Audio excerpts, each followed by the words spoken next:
아멘. 오늘 저희들에게 주신 은혜 말씀은 데살로니가 후서 1장 1절과 2절입니다. 데살로니가 후서 1장 1절과 2절 말씀입니다. 찾으셨으면 제가 하나님 말씀을 봉독해 드립니다. 바울과 실로아노와 디모데는 하나님 우리 아버지와 주 예수 그리스도 안에 있는 데살로니가 교회에 편지하노니 하나님 아버지와 주 예수 그리스도로부터 은혜와 평강이 너에게 있을지어다. 아멘. 하나님 말씀이었습니다.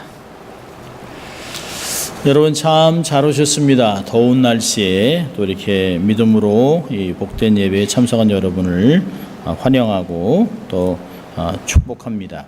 양손을 동 가슴에 얹고 우리가 또 두 번 외쳐보죠.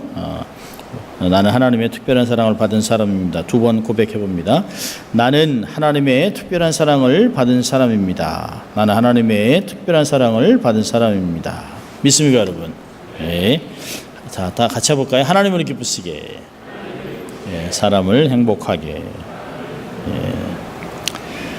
오늘부터 데살로니가 후서를 강의하려고 합니다. 오래전에 데살로니가 전서를 강의했었죠.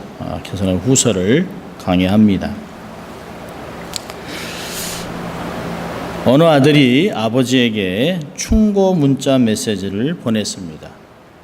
아버지가 생각하기를 아이고 세상 살아가려면 이제 아들 충고도 받아들여야 되나, 내가 이렇게 늙었나 하는 생각을 하면서 이제 문자를 보기 시작했습니다. 문자는 이렇습니다.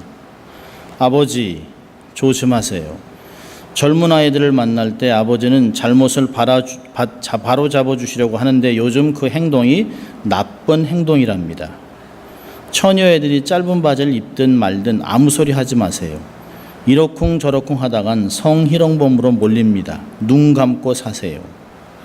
두 번째, 아버지 길거리에서 중고등학생들 담배 피운다고 아버지 식대로 야 이놈들아 버릇없이 어디서 담배 피워 호통했다간 이건 동네 망신당합니다.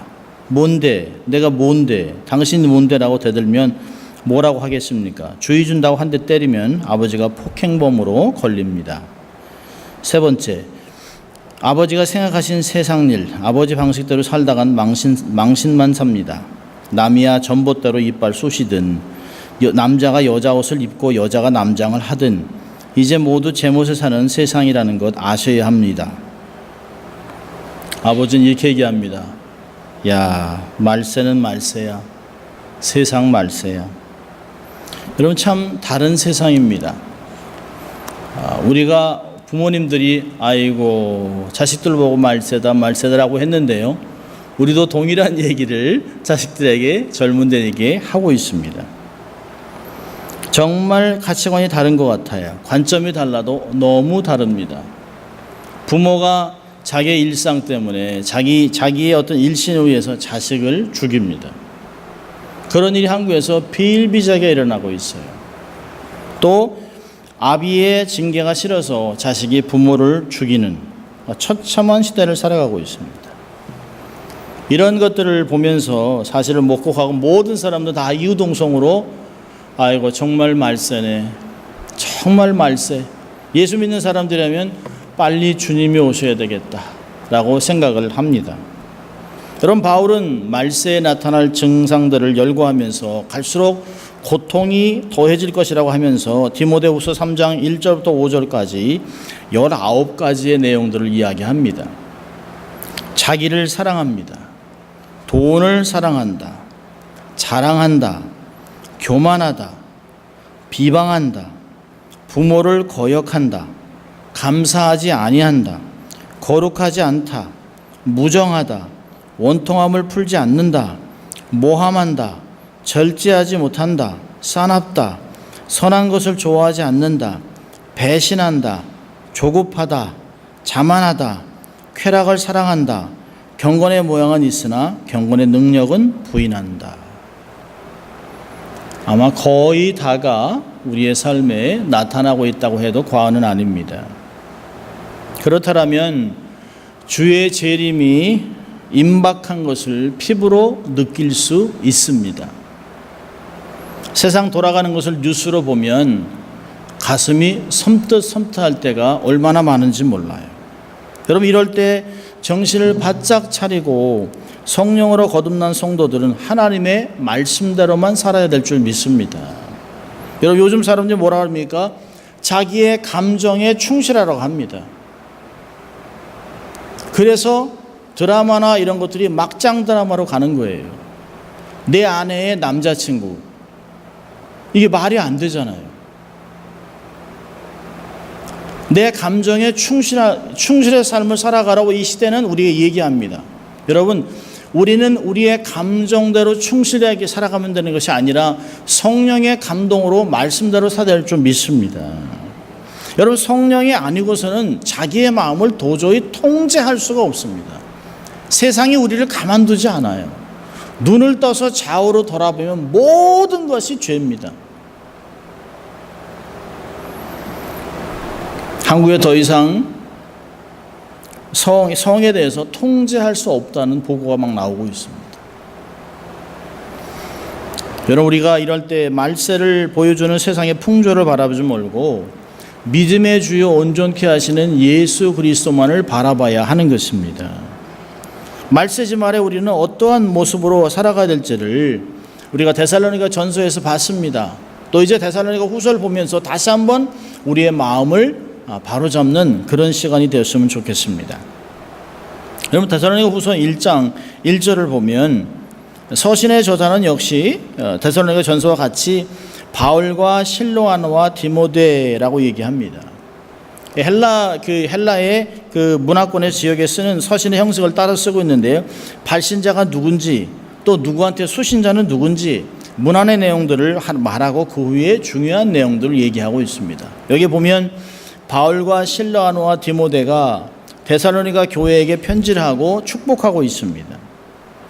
바울과 실로아노와 디모데 세 사람이 썼지만 공동 발신이라고 하지만 사실은 실로아노와 디모데는 서신을 쓰는데 옆에서 협력했을 뿐이지 본 저자는 바울입니다.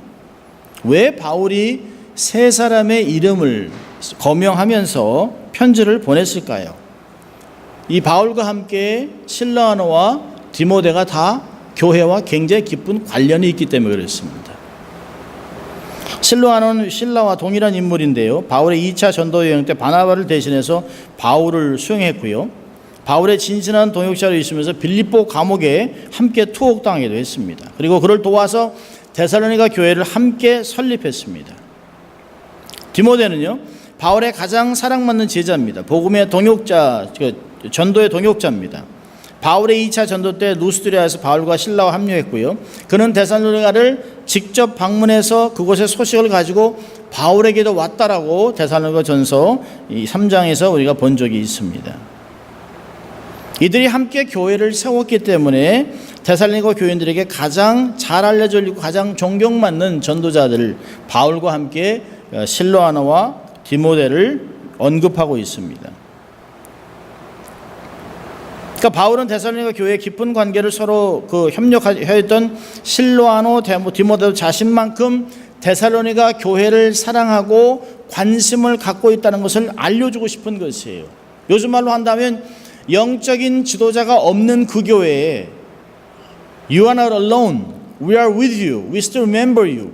여러분을 기억하고 여러분을 사랑하고 하루도 빼지 않고 여러분을 기도하는 우리가 있습니다. 영적인 동역자가 있다는 것을 알려주고 싶었던 것이에요. 여러분, 우리가 요즘은 손으로 쓴 그 편지를 받아보기가 참 어렵습니다. 가뭄에 콩 난다 그러잖아요. 아마 그것도 안 되는 것 같아요. 1년에 하나 받아볼까 말까요. 대개 이메일인데 이메일도 안 와요. 대개 카톡, 영혼이 없는 카톡, 감정도 없는 카톡, 메시지. 여기는 그 세 명의 영적인 지도자가 함께하지 못하는 교인들에게 우리가 여러분을 위해 함께 기도하고 여러분을 격려하고 사랑하고 있다는 것을 알려주기 위해서 그들에게 편지를 쓰고 있습니다. 오늘 정말 보고 싶은 내용은 1절의 후반부에 있습니다. 하나님 우리 아버지와 주 예수 그리스도 안에 있는 데살로니가의 교회, 이 짧은 구절 안에 교회의 신비로운 그 신분이 있다는 거예요. 교회의 정체가 무엇인가를 가르쳐주고 있습니다. 여러분, 데살로니가 교회는 이방인들로 구성된 교회입니다. 비록 이방인들에 의해 세워진 지역이 아주 어린, 개척한 지 얼마 안 된 교회이지만 바울은 그 교회가 하나님 우리 아버지와 주 예수 그리스도 안에 있는 교회라고 이야기하고 있습니다. 그리스도의 몸된 교회가 되었다는 것을 인식하면서 엄청난 표현을 하고 있습니다. 이게 바로 바울이 갖고 있는 교회론입니다. 교회는 건물이 아닙니다. 교회는 사이즈와 상관이 없습니다. 교회가 역사가 중요한 것이 아니에요. 100년이 됐든 200년이 됐든 10년이 됐든 1년이 됐든 한 달이 됐든 그건 중요한 것이 아니라는 것이에요. 그 교회가 누구의 손에 붙잡혀 있느냐가 진짜 교회인지 아닌지를 결정한다고 하는 것입니다. 여러분, 교회는 지역적으로, 역사적으로 여러 가지 모양을 갖고 있습니다. 교단도 다릅니다. 지역도 다릅니다. 사람도 다릅니다. 민족도 다릅니다. 그렇지만 각각의 교회는 하나님을 아버지라 부르는 성도들의 모임으로 이루어져 있고 예수 그리스도를 주로 고백하는 신앙에 기초하고 있다는 것이에요. 지식이 있다고 하는 것이 아닙니다. 박사학위라고 아는 것이 아니에요. 학박사들이 예수를 무시하고 지옥 가는 것이에요. 권세자, 권력자들도, 재력가들도 자신의 힘을 믿고 예수 교회를 무시하다가 지옥불에 떨어지는 것이에요. 수십 년간 성경을 읽었습니다. 그렇지만 성경을 지식적으로만 알았던 사람들, 영어를 공부하여 영어 성경을 읽고 또 지식을 알기 위해서, 철학을 알기 위해서, 4대 성인이라고 하는 예수의 말을 듣기 위해서 성경을 읽었던 사람들에게는 전혀 하나님의 의도, 하나님의 뜻을 알 수 없습니다. 우리는 그들을 성도라고 하지 않습니다. 성령의 감동으로 말씀을 통해서 하나님의 뜻과 하나님의 섭리를 깨닫고 감동을 받는 자들, 그리고 나를 구원하신 예수 그리스도 구속의 주께 감사해서 그분께 자기의 삶을 올인하는 사람들을 성도라고 하는 것이에요. 여러분, 지옥 갈 목사도 많습니다. 선교사, 장로, 집사, 권사도 지옥 갈 사람 많습니다. 직분이기 때문에, 내가 목사의 가정에서 태어났기 때문에, 내가 교회를 30년 다녔기 때문에 절대로 개런티하지 못합니다. 여러분, 마태복음 7장에서 우리는 이미 읽었습니다. 주여 주여 하는 자마다 천국에 들어가는 것이 아니에요. 아버지의 뜻을 따라 행하고 순종하는 자만이 천국에 들어가는 것이에요. 그들이 주님께 얘기했습니다. 주님이 얘기하죠. 주여 주여 제가 주의 이름으로 선지자 노릇도 하고 병도 고치고 많은 사역을 했습니다. 근데 주님이 내가 너희를 전혀 모른다 얘기했다는 것이에요.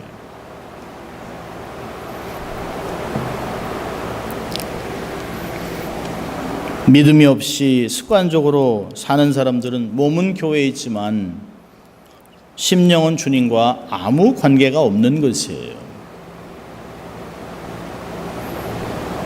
어느 목사님이 그런 얘기 하셨습니다. 교인이 수만 명 되는 교회에서 집회를 하시면서 그분이 이런 얘기 하셨어요. 이 안에 천국 갈 사람이 도대체 몇 명이나 있을까? 얼마나 충격적인 얘기입니까?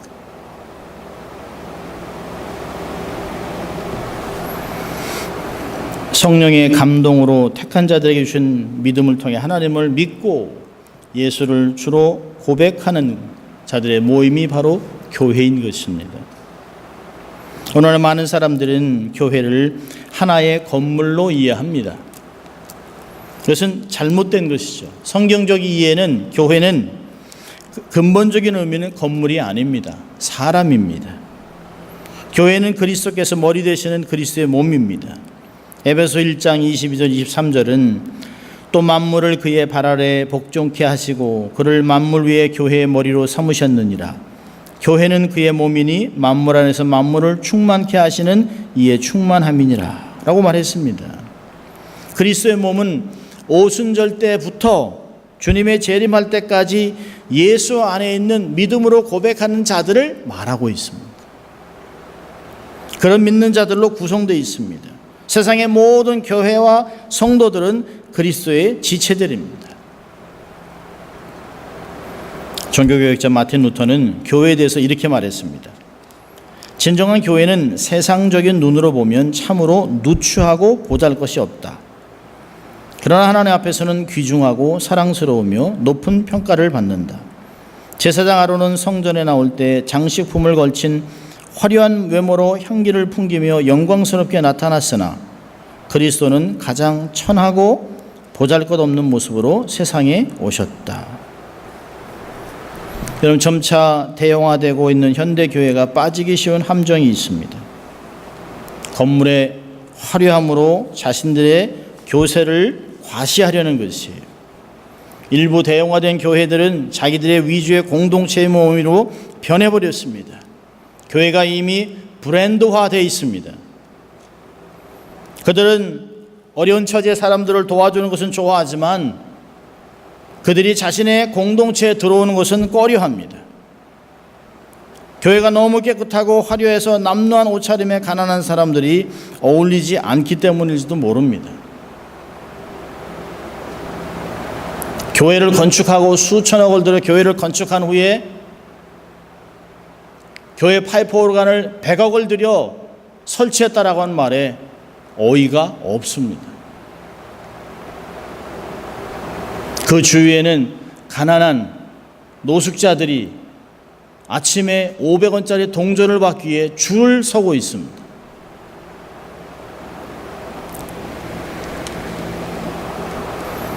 인간의 모습을 입으시면서까지 낮아지셨던 주님의 사랑을 돌아보면서 화려한 교회 건물에 예수의 십자가가 가려지지 않도록 늘 조심해야 합니다. 거룩성이, 하나님의 거룩성이 세상의 화려함으로 포장되어서는 안 되는 것이에요.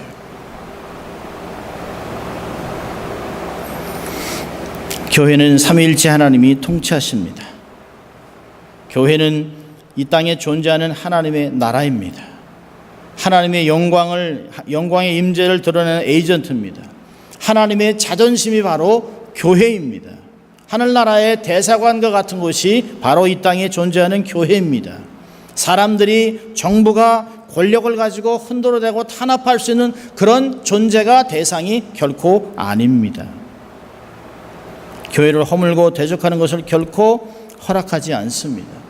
허락한 자들은 반드시 그 대가를 지불하게 될 것입니다.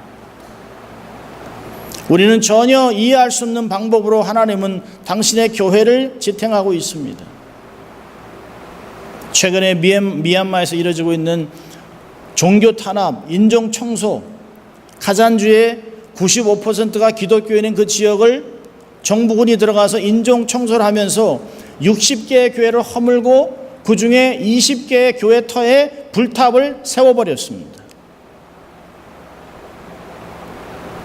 중생을 구제하기 위하여 평화를 외치는 불교 나라에서 총과 칼을 가지고 기독교인들을 찔러 죽이고 있습니다.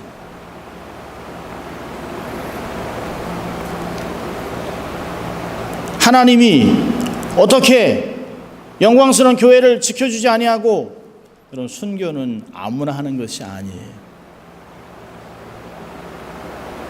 그들은 하나님의 영광스러운 순교 속에 들어갔지만 그 교회를 허문 자들, 그 교회를 허물고 성도들을 순교로 몰아냈던 사람들은 반드시 핏값을 치르게 될 것입니다.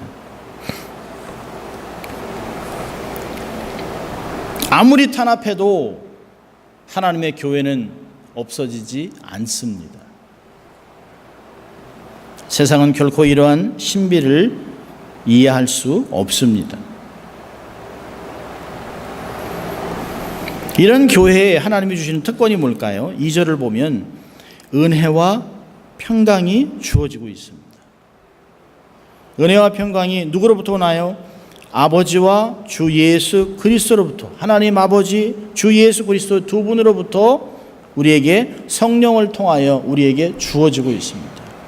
우리에게 주어지는 은혜, 우리에게 베풀어지는 평강은 성삼위일체 하나님이 연합되어 우리의 삶에 우리에게 다가오시는 하나님의 선물이라는 것이에요. 이것은 결코 세상이 경험할 수 있는 것들이 아닙니다. 오직 예수 믿는 성도들, 교회에게만 하나님이 주시기로 작정하신 것이에요. 은혜가 뭘까요? 하나님께서 값없이 주시는 선물입니다. 예수 안에 있는 언약 백성들에게 주시는 하나님의 무조건적인 은총입니다. 시편 31편 19절은 이런 이야기를 합니다. 주를 두려워하는 자를 위하여 쌓아두신 은혜, 곧 인생 앞에서 주께 피하는 자를 위하여 베푸신 은혜가 어찌 그리 큰지요. 이 하나님의 백성들 위해 쌓아놓은 은혜를 언제 주실까요? 때를 따라 돕는 은혜를 통해서 주시는 것이에요. 우리가 정말 필요할 때, 우리가 정말 하나님의 은혜가 필요할 때 이미 하나님은 우리의 삶에 임하셔서 베풀고 있다는 것이에요. 우리가 이만큼 살아온 것도 사도 바울의 고백같이 나의 나 된 것은 하나님의 은혜라고 고백하는 것이죠. 두 번째로 평강은 뭘까요? 히브리어로 샬롬이라고 얘기하는데요, 적대감이 그쳤거나 없는 상태를 의미합니다. 이걸 좀 더 깊은 의미로 보면 하나님과의 바른 관계, 행복, 화목을 말합니다. 회개하기 전에 사도 바울이 이전에는 우리가 원수되었던 우리들, 하나님을 대적해서 죄인 되었던 우리들이 예수 그리스도로 말미암아 화평에 우리가 한 몸이 됐다라고 얘기합니다.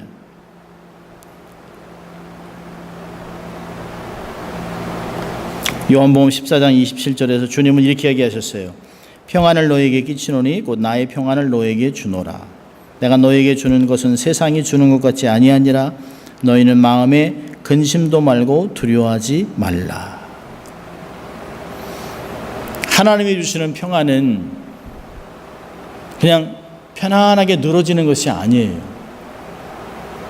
폭풍 속에서도 마음이 요동치지 않는 것입니다. 사도 바울이 그랬잖아요. 내가 살아있으면 주를 위하여, 죽으면 하나님의 품 안에, 내가 죽는 게 좋지만 너희들을 위하여 내가 살아서 복음을 증거하겠다. 삶의 목적이 있는 것이에요. 그 많은 고통 속에서도 하나님이 자기에게 주셨던 평안을 얘기하면서 세상은 결코 이런 것들을 줄 수 없다라고 얘기하는 것이에요. 주님이 말씀하셨잖아요. 세상이 줄 수도 없고 알 수도 없는 은혜와 평강은 세상 사람이 알지도 못합니다. 기성용 축구선수의 아내, 그러니까 신앙생활을 잘해요. 근데 한 번은 TV 이렇게 인터뷰한 데 나와서 얘기를 하다가 참 긍휼이 많고 은혜가 있다는 얘기하니까 아나운서들이 피피 웃습니다. 긍휼? 은혜? 거기서 사람의 운명이 저는 갈라진다고 생각해요. 하나님을 아는 사람들만이 은혜와 평강이 뭔 줄 아는 것이에요. 하나님을 모르는 자들은 그게 필요한 게 아니에요. 편안함이 필요한 거예요. 돈이 많은 게 필요한 것이에요. 그런데 그들에게는 평안함이 없어요. 그들은 고민과 고통과 쾌락 속에 단지 삶을 살아갈 뿐입니다. 제가 그걸 보면서 긍휼, 은혜라고 얘기할 때 피 웃고 콧방울 끼치는 것을 보면서 속으로 그랬습니다. 모르는 걸 어떡하겠어. 모르는 걸.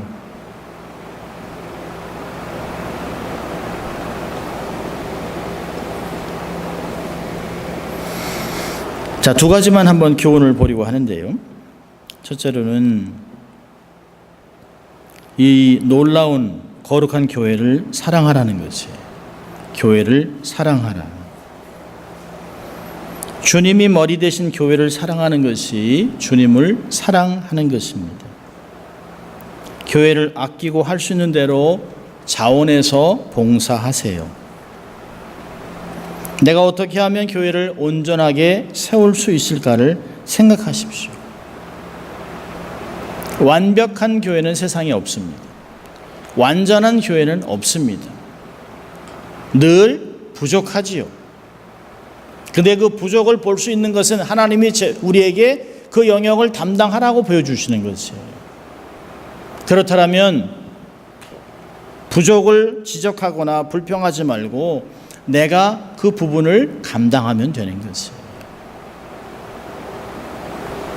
하나님의 영광을 위해서 내가 할 일은 무엇인가를 생각하고 최선을 다하는 것입니다. 적당주의, 미지근한 태도를 버리십시오. 여러분, 몸은 온 지체가 다 건강하게 움직여야만 살아있는 것입니다. 모든 것이 자기의 부르심에 따라 손은 손대로, 세포는 세포대로, 피는 피대로 모든 것이 정상적으로 돌아야만 온 몸이 건강할 수 있습니다.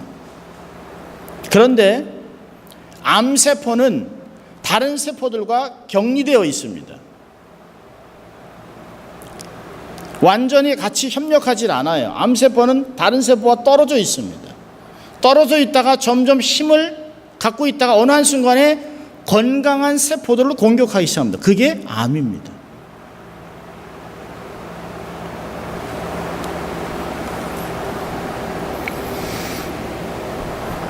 하나님의 교회를 판단하지 마세요. 얼마나 교만한 것입니까? 이 교회는 저래, 저 교회는 저래. 여러분은 그러지 마세요. 사단의 종노릇하지 마세요. 그 교회가 그런 것은 하나님께서 그 교회를 여전히 돌보고 있어요. 그리고 그 부족함을 채울 사람들이 그 교회에 있습니다. 하나님이 그 교회에 역사하고 있어요. 하나님 우리 교회 안에서 역사하고 있습니다.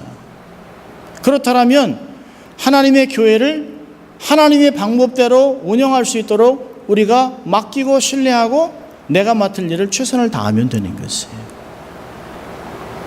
여러분, 우리의 신앙 선배들은 교회를 위하여 애를 썼습니다. 희생을 했습니다. 어릴 때도 보면 비가 오면 물이 셀까 봐, 지진이 나면 무너질까 봐, 어릴 때 제가 동양선교회 다닐 때 지진이 꽝 하고 나니까 새벽에 어르신들이 다 모였습니다. 놀랬나? 한편으로는 그래도 교회에서 딱 죽으면 좋겠다. 천국 가니까 그게 아니에요. 어르신들이 어디에 금이 갔을까? 또 주일학교 아이들이 다칠까 봐 아무 얘기도 하지 않는데 다 돌아보고 있는 것이에요. 직장도 안 가고 그걸 돌보고 있으면서 제가 너무너무 감사했습니다. 저희들한테 오지 마라, 너희들은 오지 말아라.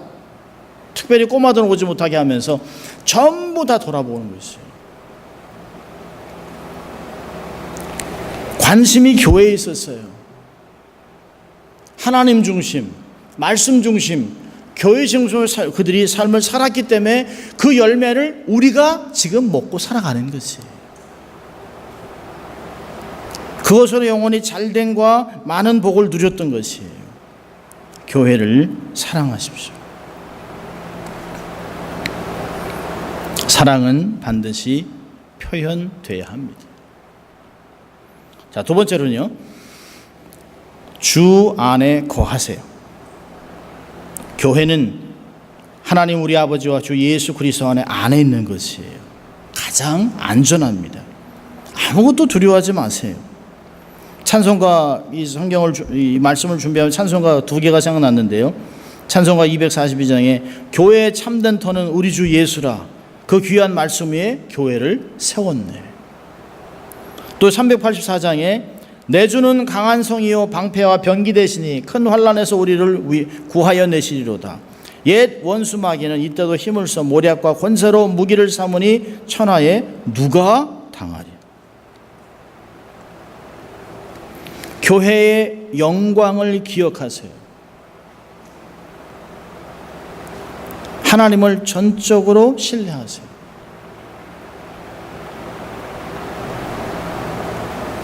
여러분, 마지막 때지만 우리의 마음이 섬뜩섬뜩할 때가 많지만 두려워하지 마십시오. 아무것도 근심하지 마세요. 그러나 깨어 기도해야 합니다. 주께서 함께 하시는 것을 날마다 체험하게 될 것이에요. 간구하는 것을 응답받게 될 것입니다. 놀라운 은혜를 체험하며 살게 될 것이에요. 말씀과 기도로 무장하고 사는 성도들은 마지막 때에 더 큰 믿음으로 더 큰 은혜 가운데 살게 될 것입니다. 여러분, 신앙은 부익부 빈익빈입니다. 주께 나와 간구하고 믿음 생활하는 사람들은 더 믿음으로 승리할 것이고, 세상을 쫓아가는 사람들은, 대충 살아가는 사람들은 점점 더 믿음이 없어서 삶이 드라이하고 황폐해질 것이에요. 주님이 말씀하셨죠. 마지막 때에 내가 인자가 올 때 믿음을 보겠느냐? 점점 믿음을 보기가 어렵습니다. 점점 삶에 오는 공포심과 또 삶에 오는 인생의 폭풍 때문에 알곡과 쭉정이가 점점 드러나고 있습니다. 이 마지막 때에 영광스러운 교회 안에 거하면서 알곡 신자가 돼서 하나님께 큰 영광 돌리는 여러분 될 수 있길 주의 이름으로 축원합니다. 기도하겠습니다. 하나님 아버지, 감사합니다. 정말 세상을 돌아보면 정말 말세입니다. 말세 지말에 나타날 징조들이 얼마나 많이 나타나는지 모릅니다. 이럴 때 하나님이 세우신 몸된 교회 안에 믿음 생활 잘하고 주의 재림을 준비하며 살아가는 지혜로운 다섯 처녀같이 교회를 세우고 교회를 통하여 하나님의 진리를 선포하는 거룩한 성도들이 될 수 있도록, 세상에 축복된 통로가 될 수 있도록 하나님 축복하여 주시옵소서. 감사하고 예수님 이름으로 기도합니다. 아멘.